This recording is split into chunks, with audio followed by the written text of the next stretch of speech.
Apreciados estudiantes, vamos a dar continuidad a nuestra clase de Fisiología General y vamos a iniciar nuestra unidad 2, respondiendo así nuestra pregunta problema, que es ¿por qué el sistema nervioso y humoral garantizan la regulación y el buen desempeño de todos los demás sistemas del organismo humano?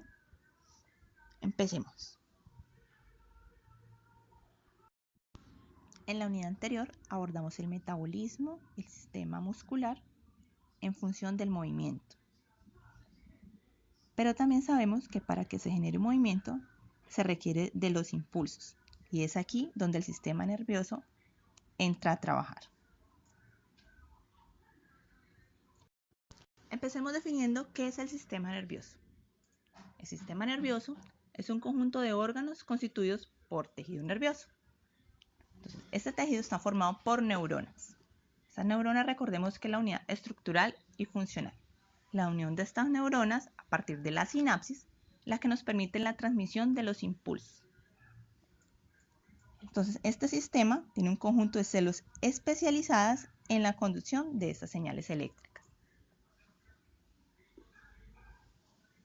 En este sistema podemos integrarlas y coordinar todos los estímulos que vienen de afuera para que se genere una respuesta. Y en términos generales está integrado por los órganos y receptores sensoriales, las vías aferentes y eferentes. Aquí quiero aclarar, las vías aferentes son las que nos permiten mandar la información de afuera hacia adentro, la información sensorial.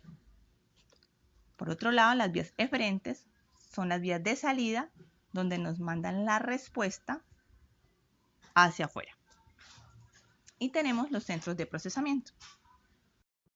Para su estudio, el sistema nervioso se divide en dos partes: el sistema nervioso central y el sistema nervioso periférico.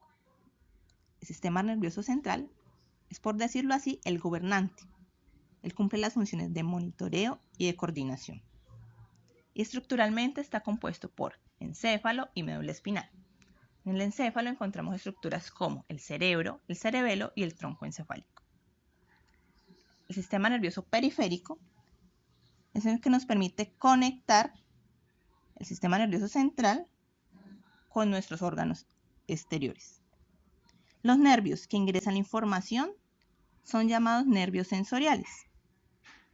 Y los nervios que llevan la información del sistema nervioso hacia los órganos son los nervios motores. A su vez, este se divide en sistema nervioso somático y autónomo. El sistema nervioso somático se encarga del movimiento voluntario. Allí encontramos los nervios espinales y raquídeos.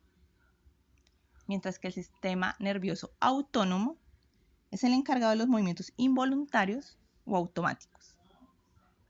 Y se divide en simpático y parasimpático. Empecemos estudiando el sistema nervioso central. Como ya lo dijimos, está conformado por el encéfalo y la médula espinal. En el encéfalo están las estructuras alojadas dentro de la cabeza, por ende está protegido por el cráneo. En el encéfalo es donde se reciben y se procesan todas las informaciones sensoriales. Una vez procesada, se da una respuesta. Allí también generamos el almacenamiento de la memoria, generamos los pensamientos y las emociones. La médula espinal está contenida dentro de la columna vertebral. Allí se conducen señales desde y hacia el cerebro, y es donde se realiza el control de actividades reflejas. En el encéfalo tenemos el centro de mando del cuerpo, porque allí es donde se realiza el control del organismo. En ese lugar fluyen y se originan los impulsos. Está compuesto por 100.000 millones de neuronas y de todo nuestro peso corporal representa el 2%. Igualmente, se requiere que tenga un buen flujo de sangre por la importante función que realiza. Por eso se dice que el 25% de la sangre bombeada por el corazón es recibida en ese lugar. El encéfalo está compuesto por las siguientes partes: el cerebro, el cerebelo, el tronco cerebral, el tálamo y el hipotálamo. Del encéfalo, el órgano más reconocido es el cerebro. Ese que también tiene el tamaño más grande y es allí donde se realizan las actividades voluntarias o conscientes del cuerpo.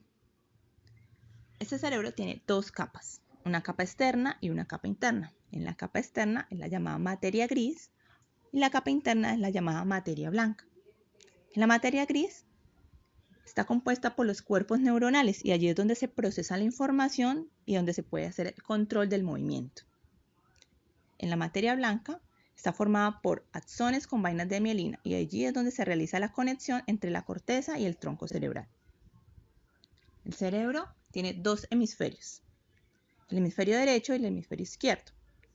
El hemisferio derecho se relaciona con la capacidad artística y la creatividad, mientras que el hemisferio izquierdo es más de la capacidad analítica y todas las habilidades matemáticas.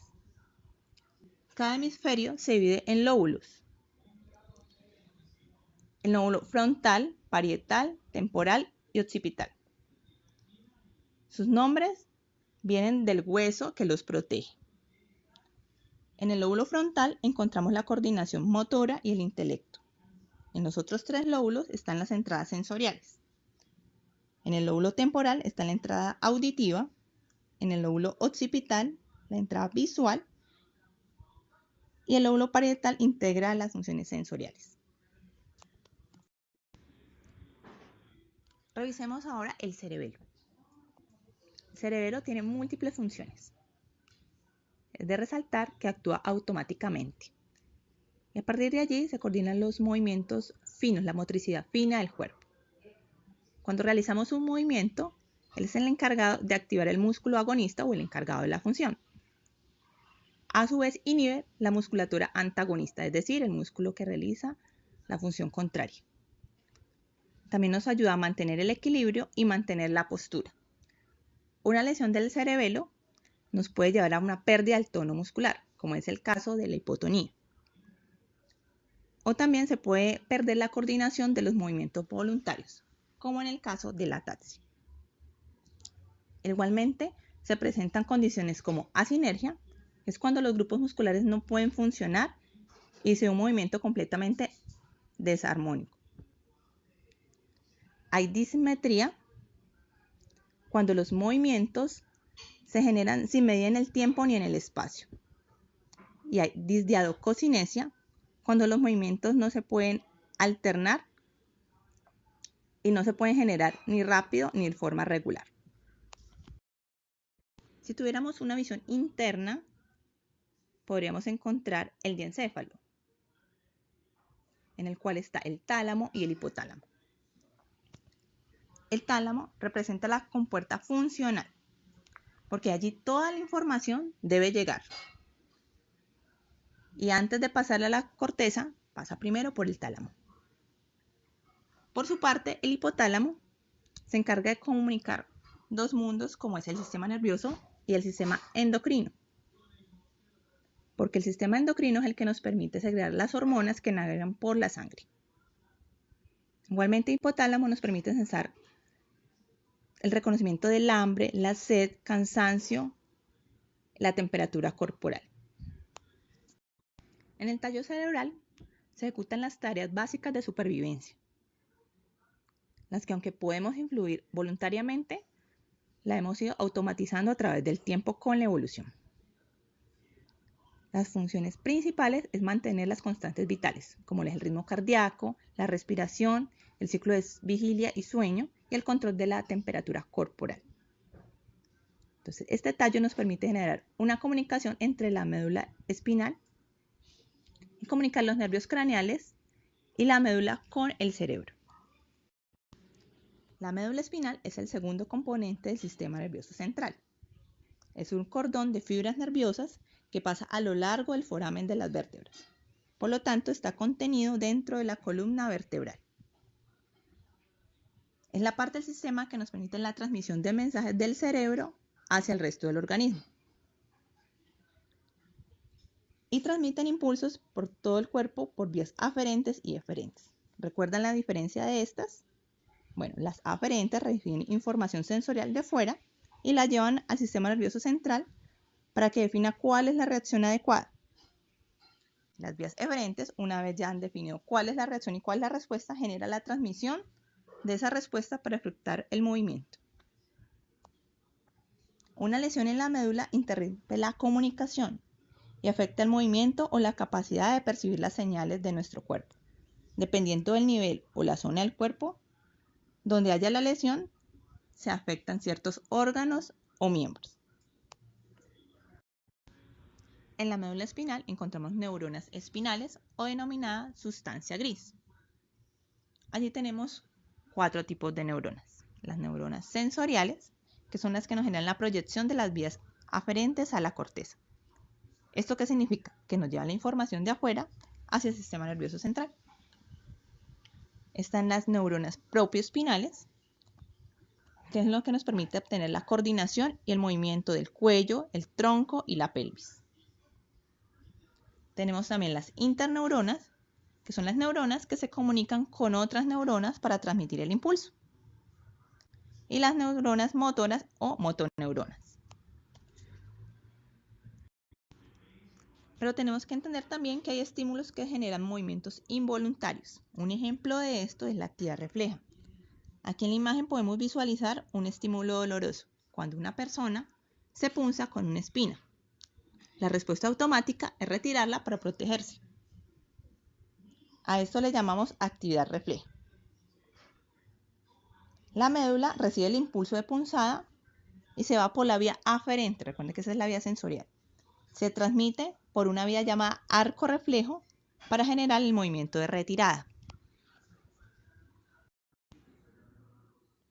Aquí tenemos 2 ejemplos de los arcos reflejos, que son las vías por donde se conducen los reflejos. Uno de los reflejos es el del tendón patelar. Cuando nos generan la presión con el martillo en el tendón patelar, la respuesta automática es de extensión de rodilla, o sea que la pierna se va hacia adelante. Entonces, ese impulso generado por el golpecito se va por la vía aferente, llega a la médula y por una vía eferente nos da la respuesta para que el cuádriceps se contraiga y genere la extensión. Igualmente vemos abajo la imagen automática de retirada cuando generamos un estímulo doloroso como es quemarnos como una vela. Son reacciones protectivas del cuerpo. Continuemos entonces con el estudio del sistema nervioso periférico.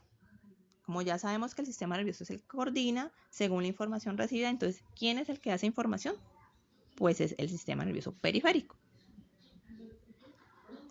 Ese sistema nervioso periférico se divide en somático y en autónomo. Vamos a estudiarlo cada uno. El sistema nervioso periférico somático, resaltamos que es voluntario. Entonces está formado por nervios y receptores del cuerpo. Tiene nervios aferentes, que son los sensoriales, y unas fibras eferentes, que son los que llevan los impulsos del sistema nervioso al resto del cuerpo. Aquí podemos ver un esquema general de la distribución de los nervios y de sus plexos. Contrario al anterior, el sistema nervioso periférico autónomo conecta órganos, estructuras, generan acciones involuntarias. Un ejemplo de ello es el músculo liso, el músculo cardíaco y algunas glándulas.